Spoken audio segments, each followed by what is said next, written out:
नमस्कार दोस्तों। अगर आपको किसी सरकारी विभाग से जानकारी चाहिए और वह जानकारी आपको नहीं दी जा रही है, तो आरटीआई एक्ट 2005 आपके लिए एक शक्तिशाली कानून है। लेकिन अब महाराष्ट्र में आरटीआई रूल्स 2026 लागू हो चुके हैं, जिनमें कई महत्वपूर्ण बदलाव किए गए हैं। आइए जानते हैं कि आरटीआई सही तरीके से कैसे दाखिल करें। स्टेप 1, सही विभाग चुनें। सबसे पहले यह पता करें कि जिस जानकारी की आपको जरूरत है वह किस सरकारी विभाग के पास उपलब्ध है। उसी विभाग के पब्लिक इंफॉर्मेशन ऑफिसर बीआईओ को आरटीआई भेजें। स्टेप 2, आवेदन लिखें। आरटीआई साधारण कागज पर लिखी जा सकती है। अब आवेदन सामान्यतः 150 शब्दों के भीतर होना चाहिए और एक आवेदन में केवल एक ही विषय पूछा जा सकता है। यदि कई विषय हैं तो प्रत्येक विषय के लिए अलग आरटीआई लगानी होगी। स्टेप 3, फीस जमा करें। आवेदन शुल्क 30 रुपये है।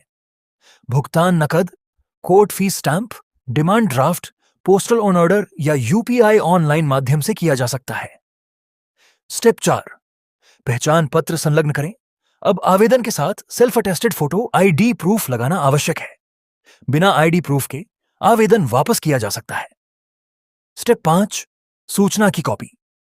यदि दस्तावेजों की कॉपी चाहिए तो 5 रुपये प्रति पेज शुल्क देना होगा। डिजिटल या स्कैन कॉपी के लिए भी 5 रुपये प्रति पेज का शुल्क लागू है। स्टेप 6, रिकॉर्ड का निरीक्षण। यदि आप रिकॉर्ड देखना चाहते हैं तो आरटीआई में निरीक्षण की मांग कर सकते हैं। पहला 1 घंटा निःशुल्क है। उसके बाद 50 रुपये प्रति घंटा शुल्क देना होगा। स्टेप 7, पीआईओ जवाब नहीं दे तो क्या करें। यदि पीआईओ 30 दिनों के भीतर सूचना नहीं देता या अधूरी गलत सूचना देता है तो आप प्रथम अपील कर सकते हैं। प्रथम अपील की फीस 50 रुपये है। यदि फिर भी न्याय नहीं मिलता तो राज्य सूचना आयोग में द्वितीय अपील कर सकते हैं। इसकी फीस 100 रुपये है। महत्वपूर्ण अधिकार, यदि पीआईओ बिना उचित कारण सूचना रोकता है, गलत सूचना देता है या जानबूझकर देरी करता है तो आरटीआई एक्ट 2005 की धारा 20 के तहत उस पर 250 रुपये प्रतिदिन, अधिकतम 25,000 रुपये तक का जुर्माना लगाया जा सकता है।